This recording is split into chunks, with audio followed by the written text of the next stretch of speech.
নমস্কাৰ লৈছো star cement presents time at big breaking হিন্দু লোকৰ বাসগৃহৰ চোতালত উদ্ধাৰ হৈছে নিষিদ্ধ মাংস উদ্ধাৰক লৈ উত্তপ্ত পৰিস্থিতিৰ সৃষ্টি হোৱা দেখিবলৈ পোৱা গৈছে ৰাজপথলৈ ৰাইজ ওলাই আহিছে প্ৰতিবাদ সাব্যস্ত কৰিছে দুখীক গ্ৰেপ্তাৰৰ দাবী উত্থাপন কৰিছে জয় শ্ৰীৰাম ধ্বনিৰে প্ৰতিবাদ সাব্যস্ত কৰিছে উত্তপ্ত পৰিস্থিতিৰ সৃষ্টি হৈছে পৰিস্থিতি নিয়ন্ত্ৰণৰ বাবে বৃহৎ আৰক্ষী মুতায়ন কৰা হৈছে লৈছো এই মুহূৰ্তৰ সবিশেষ ৰাজ্যত পুনৰ উদ্ধাৰ নিষিদ্ধ মাংস উদ্ধাৰক লৈ ৰাজ্যত সৃষ্টি হৈছে উত্তপ্ত পৰিস্থিতি নিষিদ্ধ মাংসক লৈ উত্তপ্ত কোকৰাঝাৰত উত্তপ্ত পৰিস্থিতিৰ সৃষ্টি হৈছে নিষিদ্ধ মাংসক কেন্দ্ৰ কৰি হিন্দু লোকৰ বাসগৃহৰ চোতালত উদ্ধাৰ কৰা হৈছে নিষিদ্ধ মাংস হিন্দু লোকৰ বাসগৃহৰ চোতালৰ পৰা নিষিদ্ধ মাংস উদ্ধাৰ হোৱাৰ পাছতে পৰিস্থিতি উত্তপ্ত হৈ পৰিছে উত্তেজিত ৰাইজে অধিক উত্তপ্ত কৰি তোলে পৰিস্থিতি দুৰ্বৃত্তক গ্ৰেপ্তাৰৰ দাবীত ৰাইজে সাব্যস্ত কৰিছে তীব্ৰ প্ৰতিবাদ পৰিস্থিতি নিয়ন্ত্ৰণৰ বাবে মুতায়ন কৰা হৈছে বৃহৎ আৰক্ষীৰ দল ঘটনা সন্দৰ্ভত 4 জনক আটক কৰিছে আৰক্ষীয়ে আটক কৰা কেইজনক বৰ্তমান সোধপোছ অব্যাহত ৰাখিছে কোকৰাঝাৰৰ নয়াচৰা তৃতীয় খণ্ড গাঁৱত সংঘটিত হৈছে এই ঘটনা এখন হিন্দু লোকৰ বাসগৃহৰ চোতালত উদ্ধাৰ হৈছে নিষিদ্ধ মাংস আৰু নিষিদ্ধ মাংস উদ্ধাৰক কেন্দ্ৰ কৰি পৰিস্থিতি উত্তপ্ত হৈ পৰা দেখিবলৈ পোৱা গৈছে ৰাইজে প্ৰতিবাদ সাব্যস্ত কৰিছে জয় শ্ৰীৰাম ধ্বনিৰে ৰাইজে দাবী উত্থাপন কৰিছে দুখীক গ্ৰেপ্তাৰ কৰিব লাগে বুলি দাবী উত্থাপন কৰি ৰাইজে প্ৰতিবাদ সাব্যস্ত কৰিছে দুৰ্বৃত্ত গ্ৰেপ্তাৰৰ দাবীৰে দৰে প্ৰতিবাদ সাব্যস্ত কৰিছে নয়াচৰা তৃতীয় খণ্ড গাঁৱত সংঘটিত হৈছে ঘটনা আৰক্ষী মুতায়ন কৰা হৈছে পৰিস্থিতি নিয়ন্ত্ৰণৰ বাবে বৃহৎ আৰক্ষীৰ দল উপস্থিত হৈছে ঘটনাস্থলীত সমগ্ৰ ঘটনাক লৈ বৰ্তমান আৰক্ষীয়ে অব্যাহত ৰাখিছে তদন্ত ঘটনা সন্দৰ্ভত ইতিমধ্যে 4 জনক আটক কৰা হৈছে আটক কৰা কেইজনক বৰ্তমান সোধপোছ অব্যাহত ৰাখিছে নিষিদ্ধ মাংসক লৈ উত্তপ্ত পৰিস্থিতিৰ সৃষ্টি হোৱা দেখিবলৈ পোৱা গৈছে হিন্দু লোকৰ বাসগৃহৰ চোতালত উদ্ধাৰ হৈছে নিষিদ্ধ মাংস আৰু ইয়াৰ পাছতে এক উত্তপ্ত পৰিস্থিতিৰ সৃষ্টি হোৱা দেখিবলৈ পোৱা গৈছে ৰাইজে প্ৰতিবাদ সাব্যস্ত কৰিছে জয় শ্ৰীৰাম ধ্বনিৰে ৰাইজে প্ৰতিবাদ সাব্যস্ত কৰিছে দুখীক গ্ৰেপ্তাৰ কৰিব লাগে বুলি দাবী উত্থাপন কৰি প্ৰতিবাদ সাব্যস্ত কৰিছে সমগ্ৰ ঘটনাক কেন্দ্ৰ কৰি উত্তপ্ত পৰিস্থিতিৰ সৃষ্টি হৈ পৰিছে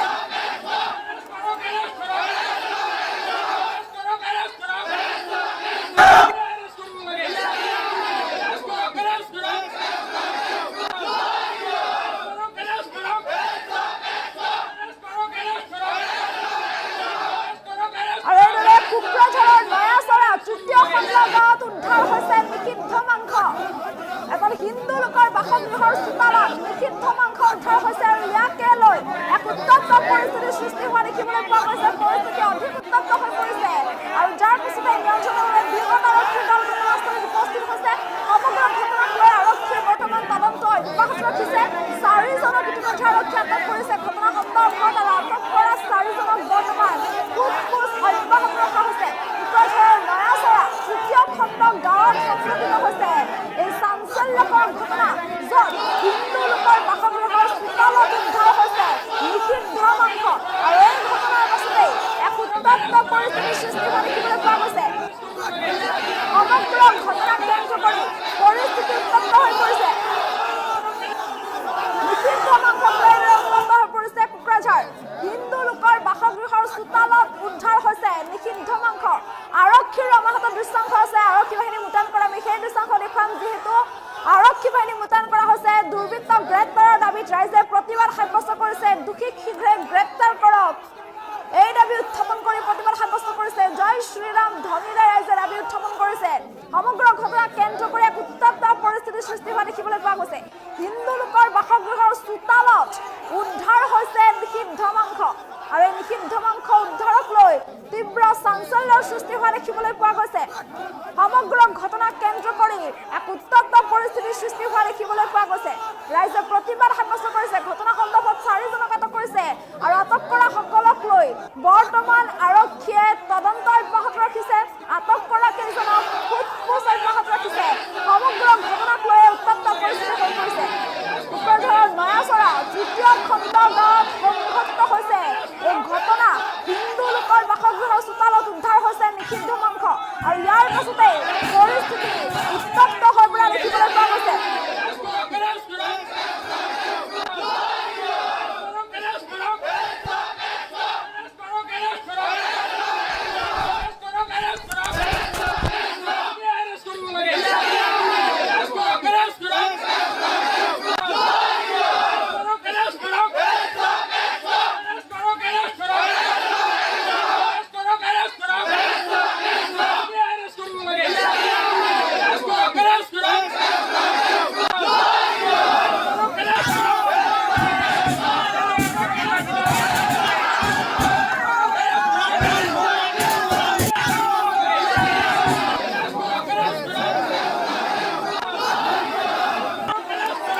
এটা ইনফৰমেশ্যন পাইছিলোঁ এনেকুৱা যে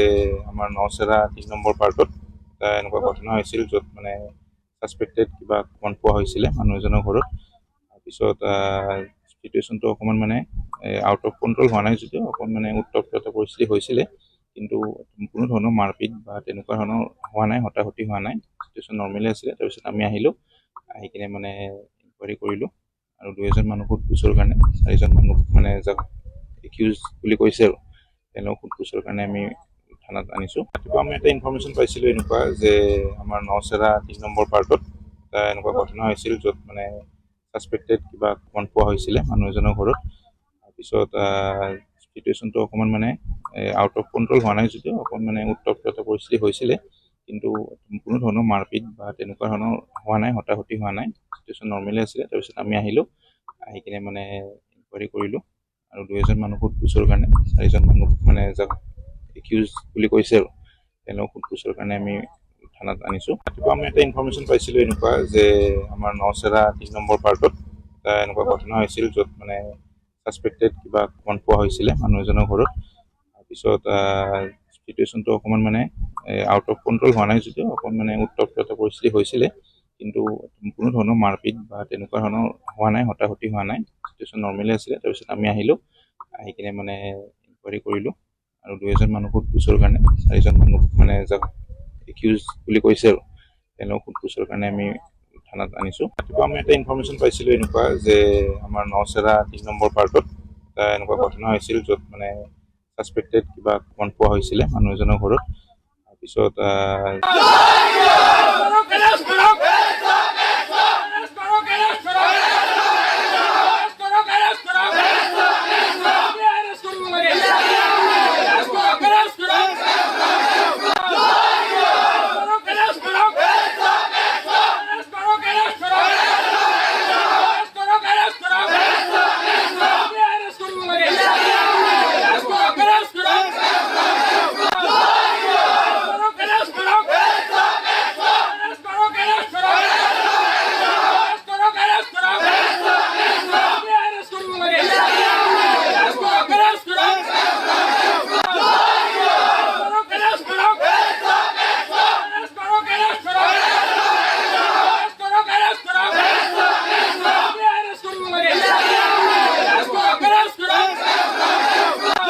ঘটনা হৈছে মানে আমাৰে ঘৰ, মানে মই ৰাতিপুৱা মোক মায়ে মাতি আছে, মোৰ মাইকীয়ে মানে ঘৰ লেপিব। ঘৰ লেপাৰ সময়তে এটা দুৱাৰতে সৰু এটা গাঁত খুন্দি আধা পোতা আছিলে, এনেকুৱা এটা টুকুৰা মানে পুতি থৈছিলে। সিহঁতে সন্দেহ কৰিছে এইটো বেয়া বস্তু কোনোবাই পুতি থৈছে নেকি। তাৰপিছত পোতাৰ পিছত মই চালোঁ, মোক মাতি আছে, মই অহাৰ পিছত চালোঁ যে এনেকুৱা এটা টুকুৰা। তাৰপিছত মই ভাবিলোঁ কিহৰ বা টুকুৰা, মই গম নাপালোঁ। সেইটো টুকুৰা পেলাই দিলোঁ। পেলাই দিয়াৰ পিছত তাত এটা বস্তা পাৰা আছিলে, সেই বস্তাটো পেলাই দিবলৈ গৈছোঁ। য'ত পেলাই দিবলৈ গৈছোঁ তাতে নাছিলে আৰু ইমানখিনি আছিলে। এইটো ইহঁতে মানে মফিজৰ ঘৰত কালি বিয়া হৈছিলে। বিয়া হোৱাৰ পিছত মই ইহঁতক সুধিলোঁ, সন্দেহ কৰিলোঁ ইহঁতে খাব পাৰে। তাৰপিছত ইহঁতক সুধি মফিচক মই মাতি লৈ গ'লোঁ। লৈ যোৱাৰ পিছত মানে সি দেখিলে, ইয়াক সুধিলোঁ তহঁতে পেলাই থৈছ নেকি। সি ক'লে মই থোৱা নাই, কোনোবা থৈছে নাজানো। তাৰপিছত সি দেখাৰ লগে লগে বস্তুটো লৈ মানে দৌৰি মানে জংঘলেদি পলাই গ'ল। ঘটনা হৈছে মানে